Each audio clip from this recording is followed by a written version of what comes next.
hermanos, nosotros nacimos de la noche, en ella vivimos, moriremos en ella.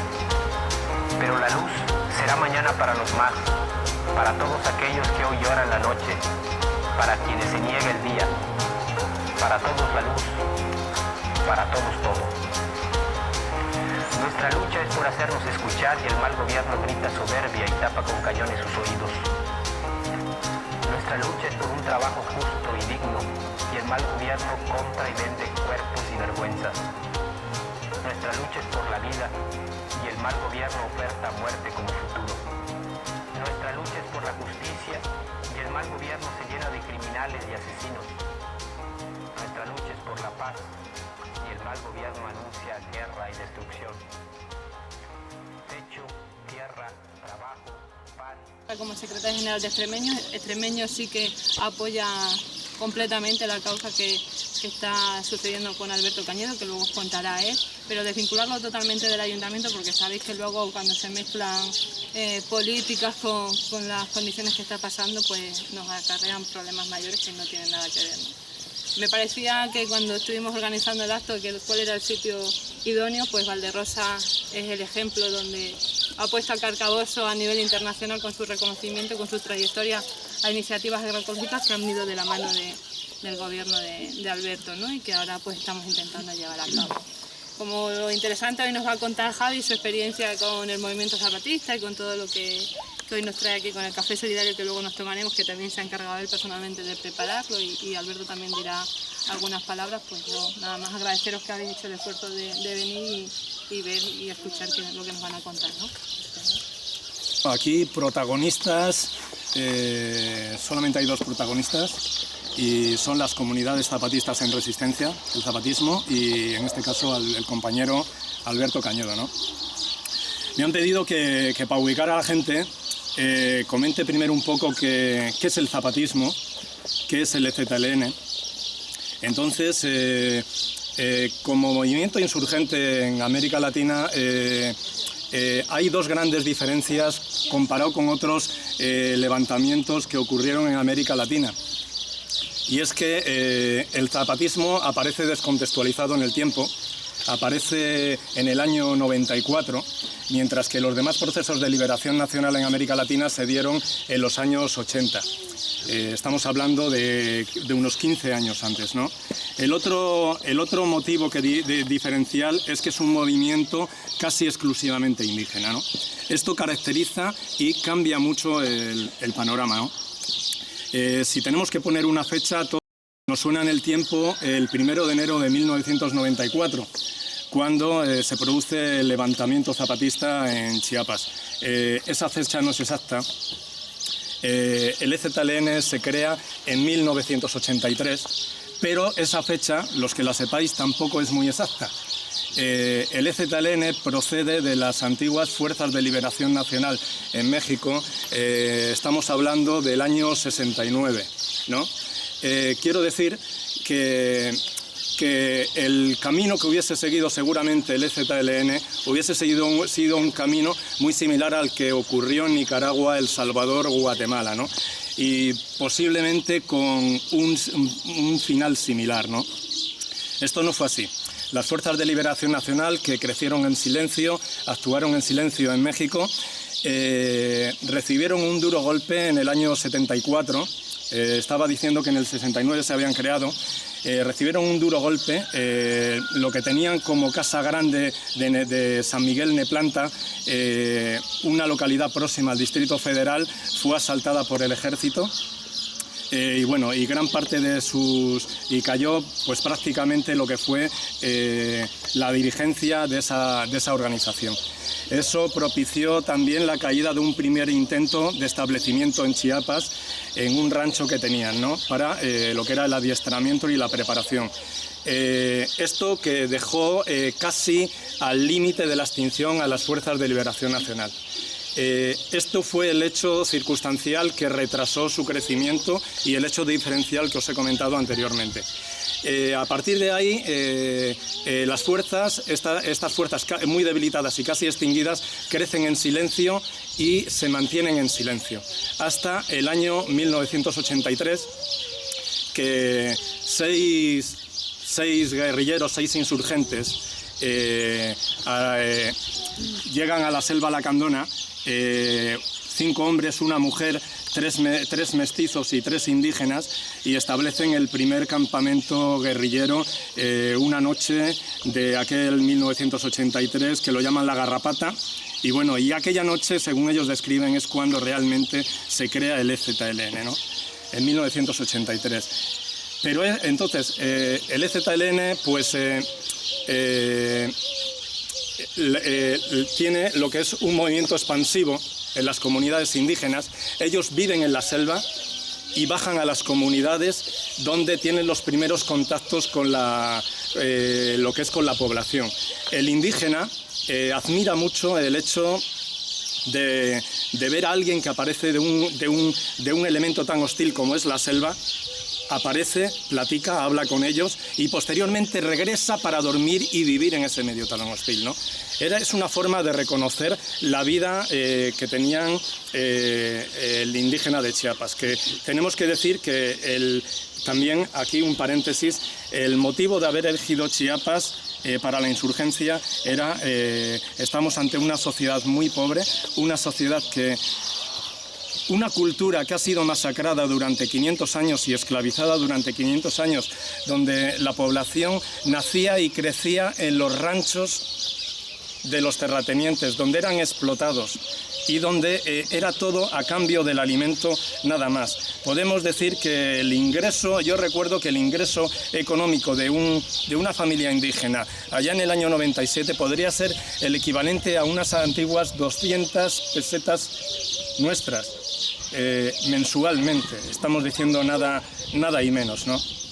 Gente que crecía sin cultura, gente que crecía sin educación, sin techo, sin nada, absolutamente de nada, ¿no? Sin medicina, sin el acceso a la sanidad, nada. En este contexto es donde el EZLN entabla contacto con ellos y donde el EZLN va creciendo. Esos contactos iniciales que os estaba comentando van creciendo, se van tomando con personas aisladas, poco a poco va creciendo hasta que los propios indígenas van invitando a más indígenas, que son los que finalmente toda la comunidad es quien recibe a los guerrilleros y cuando la guerrilla puede entrar a la comunidad. Estas comunidades se van adhiriendo a la guerrilla, muchos de ellos forman parte del Ejército Zapatista de Liberación Nacional y otros muchos se establecen como milicias, ¿no? Bueno, llega un momento, ya en el año 94, que se hacen las votaciones en todas las comunidades y se decide pues plantear lo que era la guerra al gobierno mexicano, ¿no? Para todas las reclamaciones que anteriormente había comentado y bueno, en el año 94, el 1 de enero, cuando se firma el Tratado de Libre Comercio entre Estados Unidos y México, es cuando irrumpe el Ejército Zapatista de Liberación Nacional, toma varias cabeceras municipales y bueno, y hace su presentación al mundo.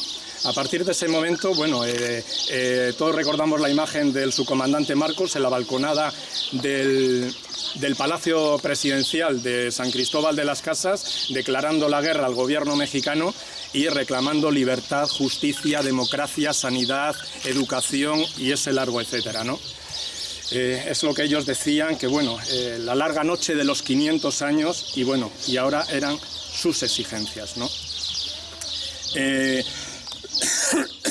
Tras este levantamiento se suceden unas semanas de enfrentamiento, tras las cuales se declara un alto el fuego por parte del gobierno mexicano y el EZLN y tras esto se producen los llamados diálogos de San Andrés Larrainza sobre derechos y cultura indígena.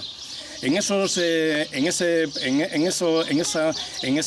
encuentro en San Andrés, que es firmado por ambas partes, se acuerda que finalmente se plasme en la Constitución mexicana esos acuerdos. Estamos hablando de entre los años 94 y 95. Eso finalmente es incumplido por el gobierno mexicano, que no acepta, dijésemos que se vuelve atrás, traiciona y no acepta los acuerdos de San Andrés. Eso deriva en la suspensión del diálogo entre ambas partes. Ya entra en la presidencia Ernesto Zedillo Ponce de León y estamos hablando posteriormente al año 95 y comienza a partir de esa suspensión del diálogo lo que es la llamada guerra de baja intensidad contra el EZLN y las comunidades indígenas en resistencia.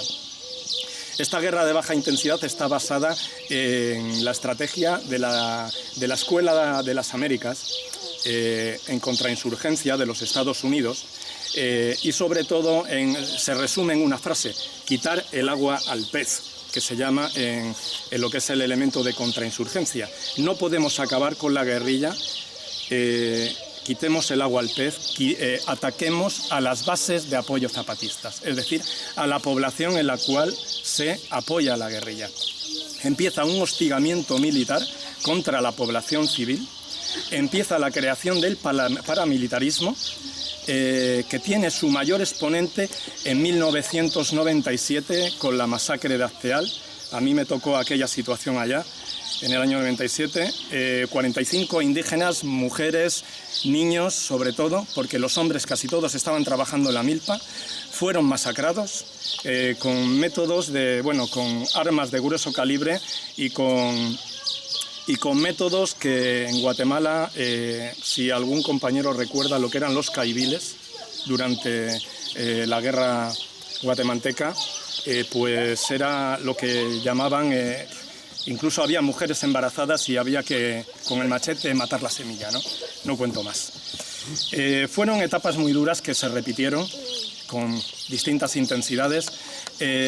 Luego venía dentro de esa estrategia de contrainsurgencia también lo que era la campaña mediática apoyada por el gobierno y por los medios de paga, como denominan los zapatistas, y también la guerra económica y de división de las comunidades. Había que dividir las comunidades. ¿Cómo dividir a las comunidades? Pues bueno, aparecía el ejército ofreciendo labores de ayuda humanitaria. Te ofrezco medicinas que tú no tienes. Te ofrezco un camión de grava para que la casa que tienes, que es de tabla, la sustituyas por una casa de bloques. De momento tienes la grava, no sabemos si dentro de 5 años habrás conseguido el cemento y los bloques para hacerla, pero de momento ya tengo a alguien que me apoya en la comunidad. Esa estrategia de división se ha estado estableciendo durante este periodo de años y en ciertas comunidades hay que reconocer que ha hecho cierta mella, ¿no? Tras esta guerra de baja intensidad que se perpetúa en realidad hasta los días de hoy, también tuvo un hecho circunstancial también en el año 97-98, que fue el ataque paramilitar que recibió el obispo de San Cristóbal de las Casas, el obispo Samuel Ruiz, y que estuvo a punto de acabar como Monseñor Romero en El Salvador, ¿no? Faltó muy poco. Fue una suerte que sobreviviese aquel hecho, ¿no? Bueno, tras estos momentos, luego viene en el 2001 la marcha del color de la tierra. Entra en el gobierno mexicano, era el antiguo presidente de Coca-Cola, ¿cómo se llamaba? Bueno, Vicente Fox, correcto.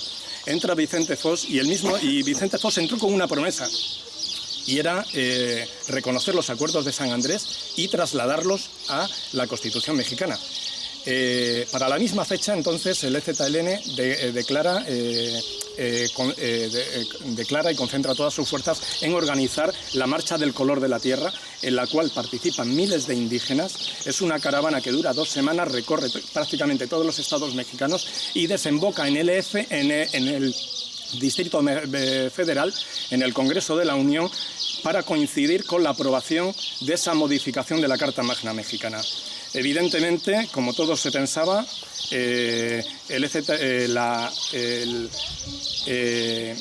los acuerdos de San Andrés son nuevamente traicionados y esa modificación no refleja el espíritu de lo acordado con el Ejército Zapatista de Liberación Nacional. A partir de ese momento, el EZLN regresa a Chiapas y decide construir su autonomía desde ellos mismos. Es unos años después cuando deciden crear lo que hoy día se conocen como caracoles, que son los antiguos 5 aguas calientes que tenían, que eran Roberto Barrios, La Realidad, Coventín, Morelia y La Garrucha. Estos aguas calientes, o ahora mismo caracoles, son las zonas organizativas, las regiones organizativas que tienen los zapatistas, en las cuales están los distintos municipios, que a su vez cada municipio alberga las distintas comunidades.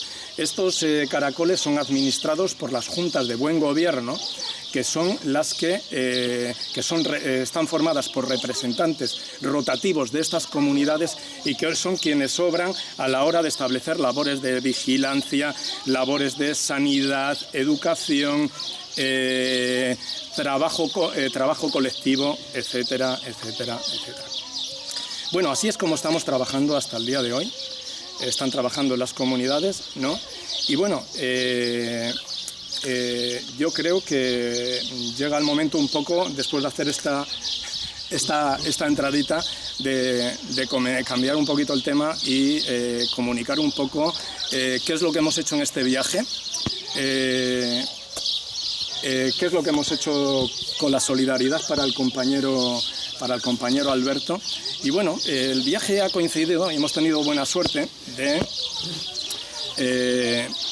que coincidía con el seminario del EZLN, que se ha celebrado entre los días 12 y 15 de abril, hace exactamente un mes, en San Cristóbal de las Casas, Chiapas, donde bueno, ha sido un encuentro internacional contra lo que era el capitalismo global. De hecho,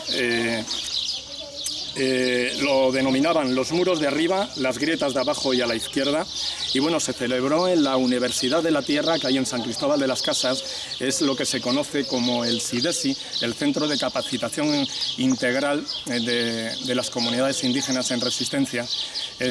Bueno, esto es un complejo, lo cuento así, es un complejo de edificios que la verdad es apasionante haberlo visto, cómo han evolucionado en el tiempo y cómo han avanzado en esa autonomía y en la creación, en este caso, de la educación, para la educación de las comunidades zapatistas. Es una especie de centro donde pueden cursar una especie de nivel de secundaria y adquirir una capacitación integral, lo que son todos los alumnos que bajan de las comunidades zapatistas, ¿no?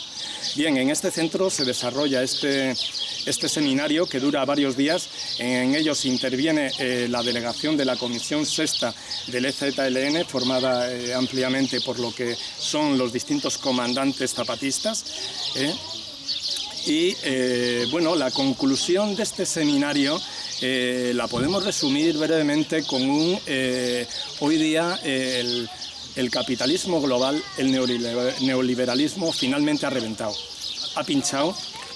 Ahora mismo estamos en un momento de incertidumbre en el cual o nos organizamos o, como ellos dicen, nos lleva a la chingada. Es que lo podemos explicar con 1000 palabras más bonitas y adornarlo de otra forma, pero es que es así. O nos organizamos con rebeldía y resistencia, o aquí, y todos juntos a nivel mundial. De hecho, los zapatistas ahora entienden que su lucha no es local, que su lucha es global. Nos organizamos así, o aquí pocas opciones nos quedan, ¿no? Dentro de este seminario, los compañeros deciden establecer una solidaridad internacional con los represaliados y con los represaliados a nivel mundial por parte de este sistema, que actualmente sobre todo son los migrantes que son causa del mismo sistema, que ahora mismo están abandonando sus países, tanto en África como en América Latina, para venir a Occidente, y como en Occidente les estamos estableciendo muros y les estamos diciendo que no. Pero igualmente contra todos los encarcelados y todos los represaliados de este mundo, ¿no? Yo aquí sí quería una incidencia, que cuando comenzó el seminario, en la intervención del subcomandante Galeano, pues es el antiguo subcomandante Marcos, pues hizo, bueno, esto va para ti, Alberto, y dentro de una exposición que denominó Preludio, los relojes, el apocalipsis y la hora de lo pequeño, este parrafito decía: ese progresismo ilustrado que ha elevado a conceptos de las ciencias sociales categorías tales como complot, mafia del poder, y que prodiga perdones, absoluciones y amnistías cuando de arriba se trata, y sentencias y condenas cuando el de abajo se refiere, ¿no? Bueno, sobre todo los compañeros, los que nos decían con esta iniciativa que han establecido con el café de solidaridad, y que dicen que no es la única, dicen que tenemos que resistir, que las organizaciones, todos aquellos que nos organicemos para apoyar a los represaliados, a los perseguidos en este mundo, esta ayuda no es para que nos la comamos, esta ayuda es para que tengamos un impulso y continuemos con nuestra labor de apoyo a todos estos represaliados y perseguidos en este mundo, ¿no? Es un apoyo como el que ellos recibieron en el año 97, ¿no? Aparte de esto, y antes de entrar con el tema del café, yo quiero aquí destacar que algo importante que hemos conseguido por primera vez aquí en Extremadura es un hermanamiento entre Extremadura y Chiapas. Hemos visto cómo la solidaridad internacional desde la península ibérica, desde el Estado español, durante 20-30 años hemos visto mucha solidaridad procedente de comunidades hermanas como Cataluña, Euskal Herria, Madrid, Andalucía. Aunque esa solidaridad también existe aquí en Extremadura, hemos de reconocer que somos una región muy grande y que nos parecemos mucho a Chiapas también, por lo grande que somos, pero también porque somos el vagón de cola de la discriminación, igual que ellos lo son en México, de la discriminación y la pobreza no solo en la península ibérica, en el Estado español, sino también en Europa, ¿no? Ese hermanamiento que por primera vez hemos establecido nos da, como ellos denominan, un chance, un reconocimiento. Tenemos abiertas vías de interlocución con los compañeros reconocidas. A partir de hoy podemos enviar a compañeros que quieran estar en las comunidades, y aquí hago un llamamiento a todo aquel que quiera establecer contacto con Extrecomunes, con nosotros, que somos los que hemos establecido este primer contacto y que pasamos esta solidaridad al grupo Yo Apoyo a Alberto. Aquel que quiera a partir de ahora participar en brigadas internacionales de solidaridad con los compañeros zapatistas, tenemos el mecanismo para que lo puedan hacer como Extremadura, ¿vale? Entonces, yo aquí resalto que para mí es una gran alegría, lo digo de verdad como extremeño, que si hace 500 años de esta tierra salieron conquistadores que fueron a chingar, hoy yo hasta cierto punto para mí fue un dolor, una vergüenza ajena estar frente a estas personas y ver cómo, a pesar de todo lo andado, nos daban la mano, nos tendían su solidaridad, porque entendemos que la solidaridad es de los de abajo con los de abajo, tanto de un lado del charco como en este caso del otro, desde Extremadura, ¿no? Bueno, me había escrito yo cosas y me las estoy saltando todas, ¿no? Bueno, sobre el café, que es el elemento que han utilizado los compañeros de solidaridad con el compañero Alberto, comentaros, antes de entrar con ello, nuestro viaje estuvimos en la zona norte de Chiapas. La zona norte fue una zona muy castigada por las guardias blancas, por el paramilitarismo, por grupos paramilitares como Paz y Justicia, etcétera. Estuvimos en el Caracol de Roberto Barrios, zona norte. Los compañeros de la Junta de Buen Gobierno nos recibieron con los brazos abiertos. Les estamos muy agradecidos y nos trasladaron toda la solidaridad al plantearles el problema del compañero Alberto. Nos trasladaron verbalmente toda su solidaridad hacia el compañero, ¿no? Posteriormente asistimos al seminario en San Cristóbal de las Casas.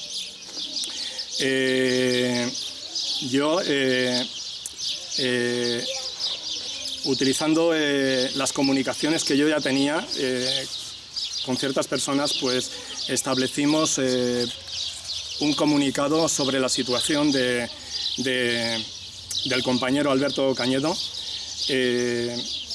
Les planteamos por escrito, en un escrito dirigido a la Comandancia General del Ejército Zapatista de Liberación Nacional, subcomandante 1 y subcomandante 2, y a las juntas de buen gobierno, quiénes éramos aquí en Extremadura, a quiénes representábamos, cuál era la situación, lo que exponíamos del compañero Alberto, cómo se lo había criminalizado, cuál era la situación de injusticia que estaba viviendo y qué era lo que solicitamos, que era ese gesto tan solo de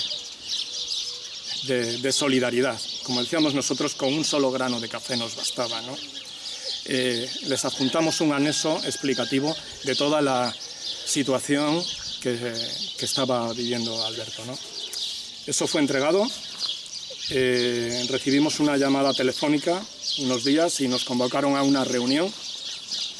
En esa reunión se nos comunicó toda la solidaridad de los compañeros, de la delegación de la delegación de la sexta del EZLN con el compañero Alberto Cañedo, y nos comunicaron que podían apoyar con unos kilos de café su situación, ¿no?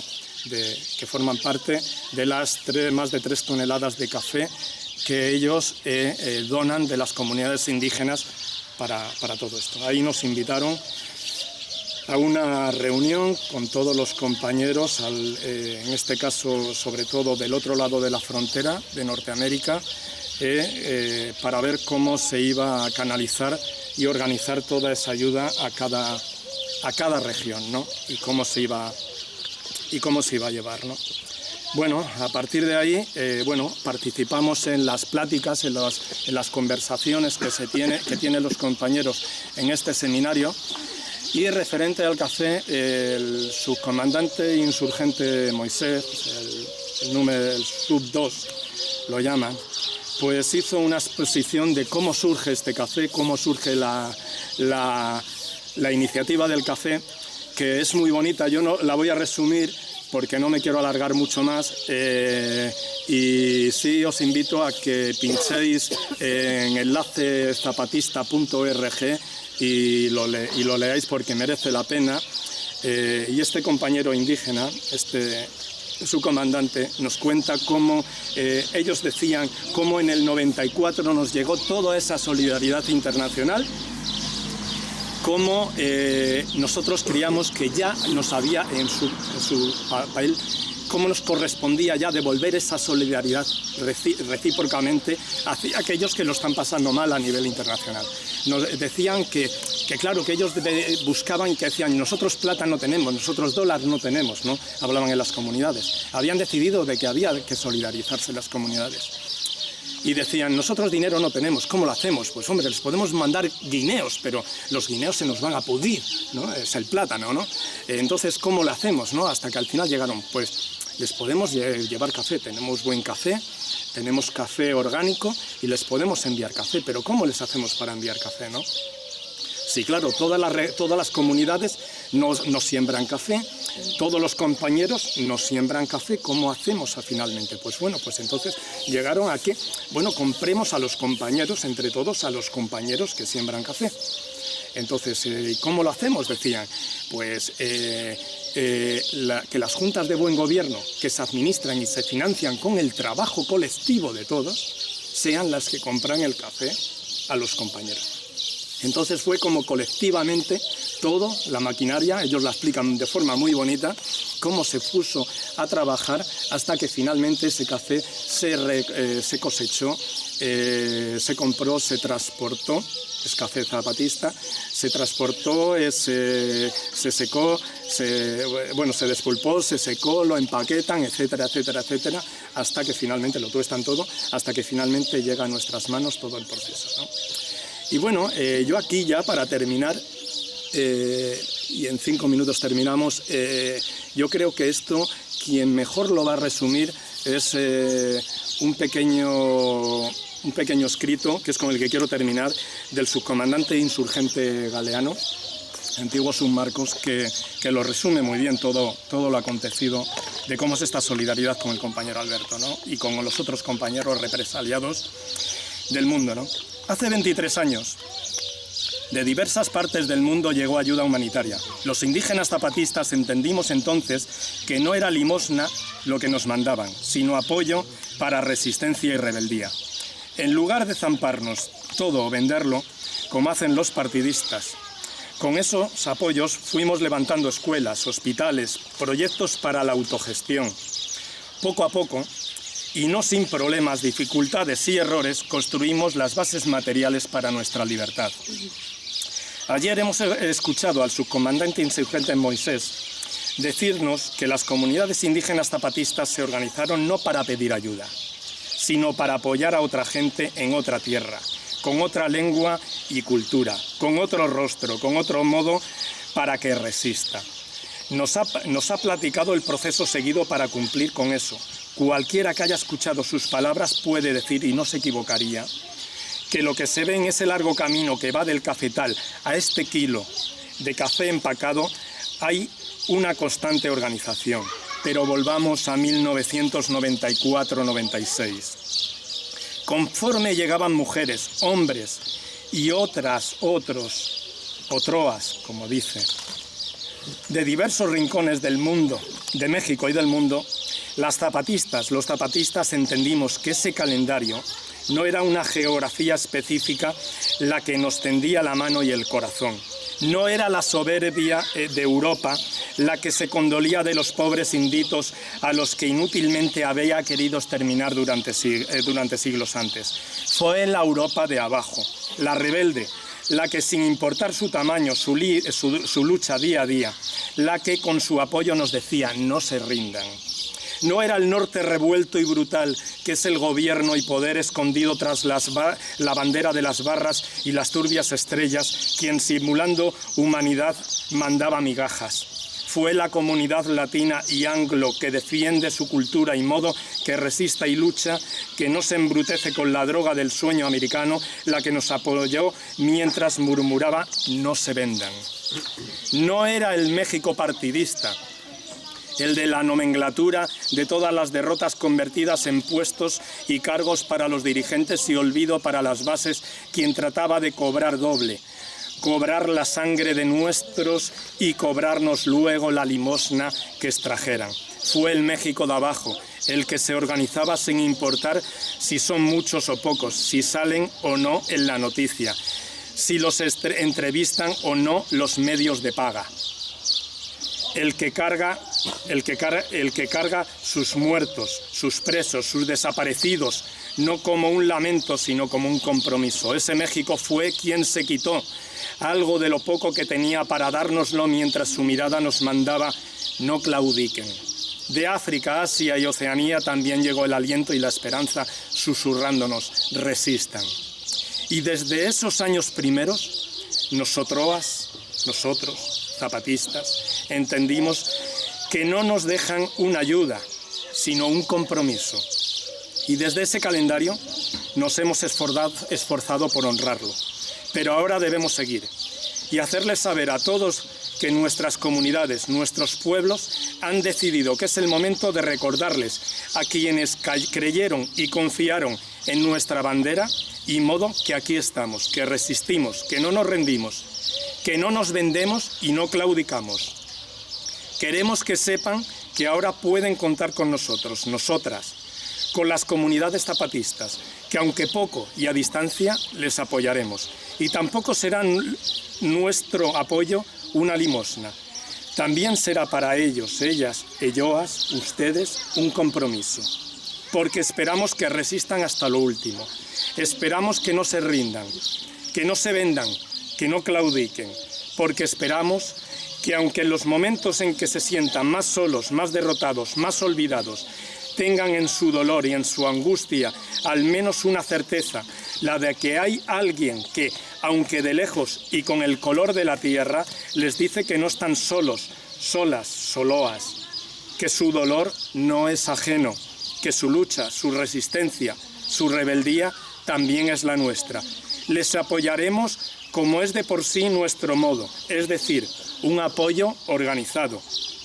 Y deben saber bien claro que en este apoyo va nuestro cariño, nuestra admiración, nuestro respeto. El empaque no lo dice, pero dentro va el trabajo de hombres, mujeres, niños y ancianos zapatistas, porque hace ya varios años que entendimos que nuestro anhelo no es local ni nacional, es internacional. Entendimos que para nuestro empeño las fronteras estorban, que nuestra lucha es mundial, que siempre lo ha sido, pero que no lo sabían quienes nos parieron, y que fue hasta que la sangre indígena tomó el timón, además del motor, y marcó el rumbo, que descubrimos que el dolor, la rabia y la rebeldía no tienen pasaporte y que son ilegales para el de arriba, pero son hermanas para el de abajo. Hoy podemos decirle, compañero, compañera, compañeroa, a cualquiera que resista, se rebele y luche en cualquier parte del planeta. Esa es la nueva geografía que no existía en aquel otro calendario. Así que reciban nuestro apoyo sin pena. Reciban como lo que es. Un saludo. Bueno, Alberto, los compañeros dicen que aquí tienes un compromiso y te dicen algo muy claro, y es que tienes que resistir. Intentaremos.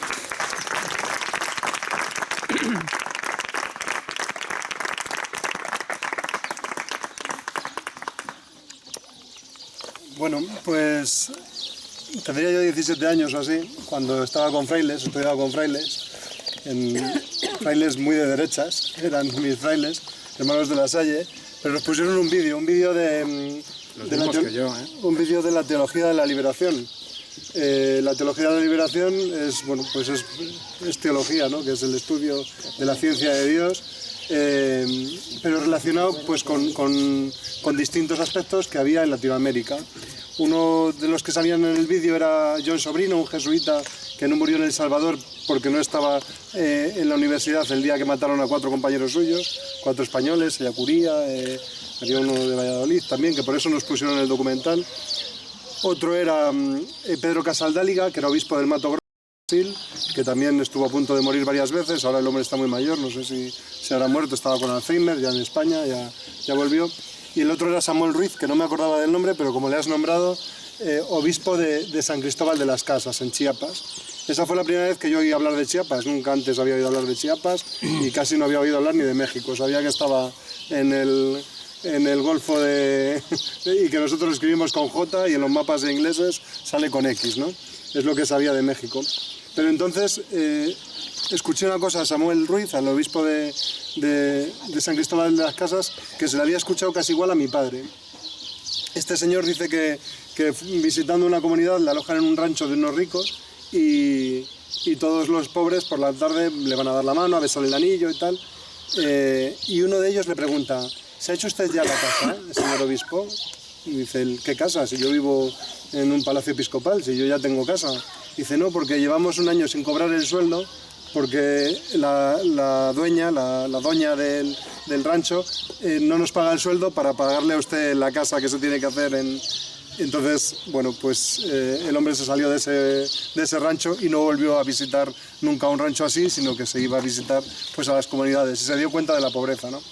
Mi padre cuenta que cuando se crió en una finca que está ahí, en Montehermoso, en San Bernardo, en la Atalaya, el señor no les pagaba, el dueño de la finca no les pagaba, se tiraba un año sin pagarles, pero cuando estaba el tío en la finca todas las noches rezaban el rosario, ¿sabes? O sea, no, yo en aquel momento entendí que la religión es la misma, ¿no? Para todos es la misma, pero que hay dos formas de demostrarla, ¿no? Que una es haciendo por cambiar el mundo y otra es yendo a misa y santiguándose y rezando, pero si podemos no hablamos al que tenemos al lado o le apuñalamos o le apedreamos, ¿no? Y bueno, pues a raíz del descubrimiento de este señor, de Samuel Ruiz, pues empecé a leer, porque entonces no había internet, había que ir a buscar en periódicos, en revistas, era difícil leer sobre Chiapas y encontrar cosas sobre Chiapas. En el año 2001 me ofrecieron ir a una comunidad en Chiapas a hacer pues un poco lo que hemos hecho en Carcaboso, hacer temas de huertos, y porque allí comen mucho maíz, pero tenían muchos problemas de desnutrición porque no comían otra cosa nada más que tortitas de maíz, ¿no? Y algo de frijoles y así, pero bueno, básicamente no sabían cultivar otras cosas y bueno, el caso es que no fui, pero siempre quedó como esa espinita ahí de haber ido, ¿no? Y bueno, pues a raíz de investigar un poco, pues descubrí los discursos del subcomandante Marcos, me regalaron libros, fue como un descubrimiento, porque era al final un poco lo que pensábamos que debía ser pues la vida aquí y allí, ¿no? Que al final los pobres cada día son más pobres para que los ricos cada vez sean más ricos, ¿no?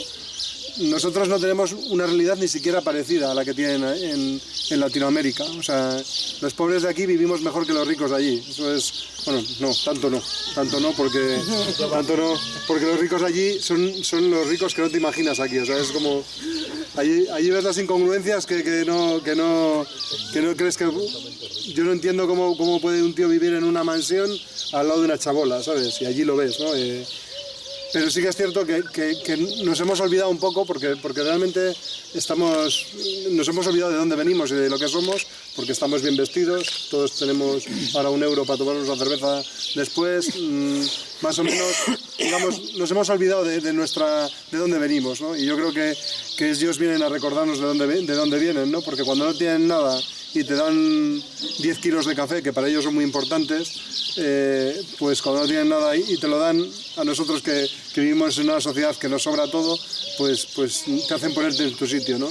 Y darte cuenta de lo pequeñito que somos y de lo grandes que son ellos, ¿no? Cuando la limosna no tiene sentido en el rico que da lo que le sobra, tiene sentido en el pobre que se quita de lo que le hace falta, ¿no?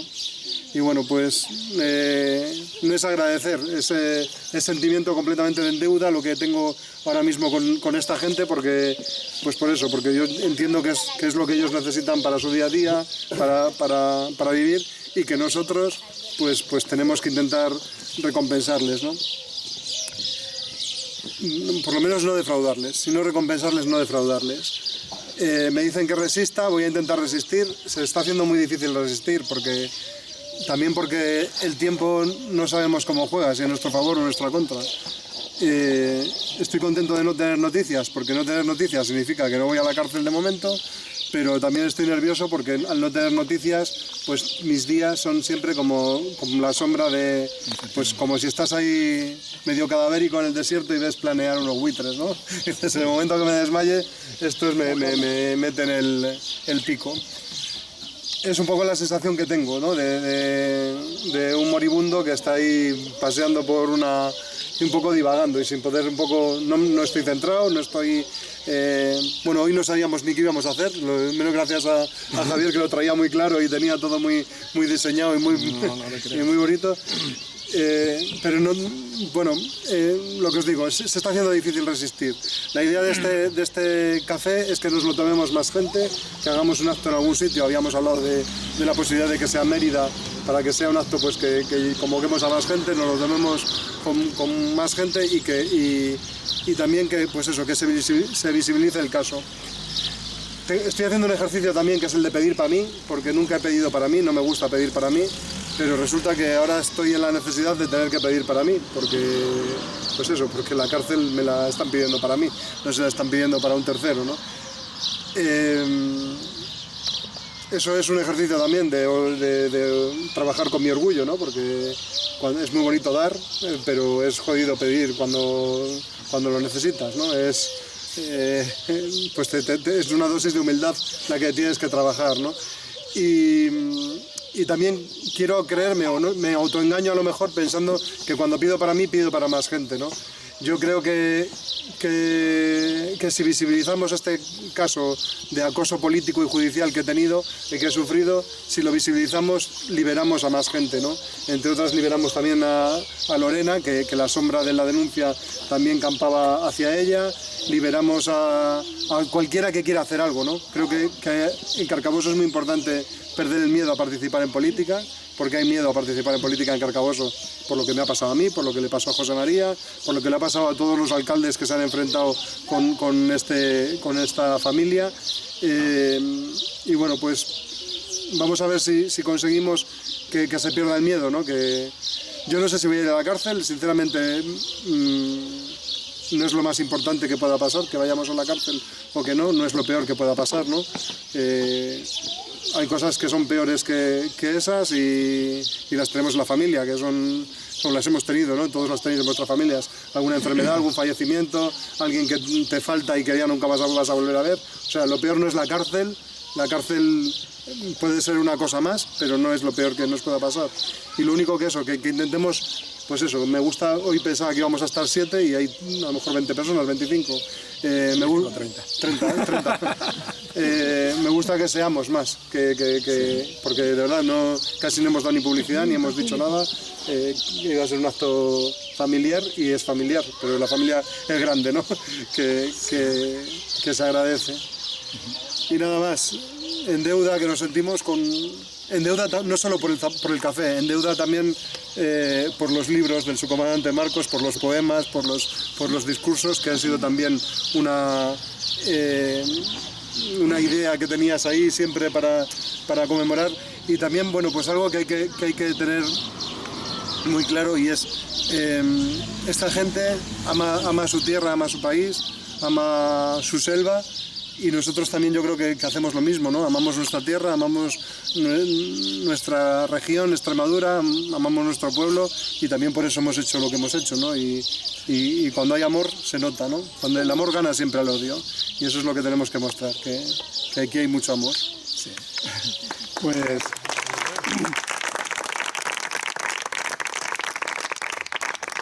tanto como defienden su tierra... y hablándome, como nos estabas hablando antes del maíz como alimento fundamental y base de ellos, junto con el frijol, que es cierto, ¿no? Pues mira, y tanto que aquí en Carcabuso, mira, esto no es transgénico, esto es maíz zapatista, maíz originario, y por supuesto no transgénico. Entonces, para que pongas un poquito en tu milpa.